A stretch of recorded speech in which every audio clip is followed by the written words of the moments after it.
Fala pessoal, beleza? Essa aqui é a nossa quarta e última aula sobre atendimento corporativo. Se você não viu as outras, não esqueçam de clicar na descrição que eu vou colocar para vocês, tá bom? A gente vai começar falando sobre a diferença de comunicação intrapessoal e interpessoal. A intrapessoal tá na cara, é aquela que vem aqui na nossa cabeça, fruto dos nossos pensamentos. A gente fala que eu converso só. Isso é a comunicação intrapessoal, você conversando sozinho. Eu tô conversando sozinho em voz alta. Aí a gente parece um louco, não é isso? Mas não é bem assim, tá bom? Todo mundo tem essa questão de conversar consigo mesmo. O problema é quando essas vozes da sua cabeça, elas começam a pedir para você fazer coisas erradas, coisas violentas. E aí você precisa de um tratamento, tá bom? A gente tem também aquela questão de pensamentos intrusivos, eles têm ligação com a comunicação intrapessoal, então muito cuidado. Já a comunicação interpessoal é aquela de você conversar com as outras pessoas, você saber interagir, você saber se comunicar com o próximo. Então todo mundo precisa desenvolver essa, é o que é cobrado no mercado de trabalho, você saber interagir com as outras pessoas. Isso facilita nos trabalhos em equipe, bom? Além disso, nós temos a comunicação assertiva. O que é isso? É você falar de maneira clara, saber dizer não quando precisa, saber falar, criticar sem se sentir culpado e também receber críticas, saber fazer pedidos e mudar de opinião também. Tudo isso é comunicação assertiva, envolve você. Tem gente que não é assertivo, ele fala as coisas e o outro, ele não entende. Então, assim, a assertiva é você falar o que precisa ser falado. Nas empresas, a gente usa muito a comunicação assertiva, porque a gente não pode passar uma informação errada, porque isso pode ocasionar um procedimento ineficaz e um problema na empresa, tá bom? Eu coloquei alguns exemplos de comunicação assertiva. O primeiro, na forma que você conversa com as pessoas. Você fez tudo errado novamente, então isso ficou muito pessoal. O que você pode fazer? Você está repetindo um erro. Posso te ajudar? Percebam que a assertividade não deixou a mensagem mais fácil de entender, mais clara. Você conseguiu expressar seus sentimentos, você conseguiu criticar sem ser culpado. Nesse outro exemplo, preciso que faça isso agora. Parece uma ordem, uma coisa muito brusca. É uma ordem, de fato. Mas você pode melhorar o procedimento e a comunicação de forma assertiva, colocando como: gostaria que fizesse isso agora. É possível? Entenderam sobre comunicação assertiva? É uma abordagem mais emocional que você usa. Você consegue criticar, você consegue exigir sem se sentir culpado. Vocês podem pesquisar na internet um pouquinho mais sobre como que faz para melhorar essa abordagem, tá bom? Além disso, nós temos algumas coisas que dificultam a comunicação, que são as barreiras. Então vamos conhecer aqui cada uma, tá bom? A primeira é o que lhe interessa. O que seria isso? A pessoa só quer ouvir o que ela acha interessante. Então, se tiver uma outra pessoa falando algo diferente, algo que ela não tem interesse, vai entrar por aqui, vai sair por aqui. É uma barreira.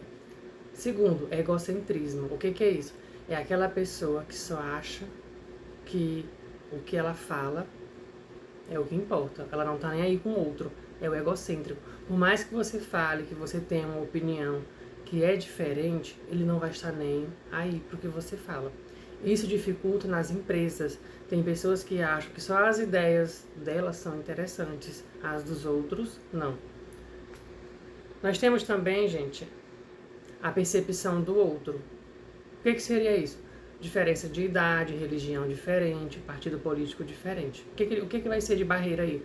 Numa conversa, quando duas pessoas têm essas diferenças, um pode não querer ouvir o que o outro tem a dizer justamente por causa dessas diferenças. Isso é chamado de percepção do outro. E pode ser que às vezes a fala do colega seja até interessante, oportuna e eficaz para a empresa, mas por essa percepção do outro, o ouvinte não vai querer entender. É uma barreira. Já a competição acontece muito nas empresas quando as pessoas ficam competindo para falar. Nenhuma quer dar abertura para ouvir, somente falar. Então é uma competição pela fala. Linguagem inapropriada é o uso de gírias, que a gente já falou, e abreviações. Não é interessante para o contexto empresarial, tá bom? Falta de foco. O que é isso? Tá lá o gestor passando os procedimentos para a equipe e alguém está com a cabeça aqui, mas o pensamento está lá longe, não está focado naquele momento. Então isso dificulta, porque o gestor não vai ficar repetindo isso toda hora. Então, se ele passou uma hora, ele vai cobrar.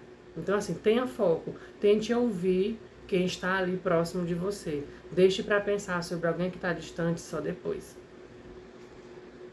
Projeção, o que é isso? É a questão de instrução. Essa pode parecer um pouco de explicar, mas vamos supor, o mesmo caso do gestor. Ele tem experiência com programas ERP e relatórios gerenciais. Ele está passando uma explicação de como que faz, mas ele não está demonstrando na prática. Para os funcionários que nunca tiveram contato com isso, eles não sabem nem o que é RP e o que é gerencial, eles não vão entender. Então isso é uma projeção. O remetente, ele está falando uma coisa que os ouvintes, que o destinatário nunca tiveram contato. Então é uma barreira. Já a inibição é quando temos duas pessoas que não têm coragem de tomar a iniciativa para fazer a fala. Inibidos. Então, assim, conversam muito por mensagem, mas presencialmente ninguém tem coragem de iniciar a conversa. A gente coloca isso como as pessoas tímidas mesmo. 2 tímidos aí fica difícil, não é assim? Porque ninguém vai querer ter a iniciativa. E por fim nós temos a frustração. O que é isso? Uma pessoa ela está frustrada por algo que lhe aconteceu, então o que você for falar para ela, ela não vai estar bem, ela não vai conseguir ouvir, ela não vai entender. É uma barreira. E transferência consciente de sentimentos é o que? Experiências antigas, elas podem influenciar na sua vida atual, no trabalho atual. Por exemplo, uma pessoa que teve uma experiência muito ruim com um chefe da última empresa que trabalhou, ela pode achar que todo tipo de autoridade é ruim. Então, assim, é uma barreira, tá bom? Então é isso, a gente finaliza as 4 aulas. Se tiver alguma dúvida, comentem. Peço que curtam o vídeo. Valeu, até mais.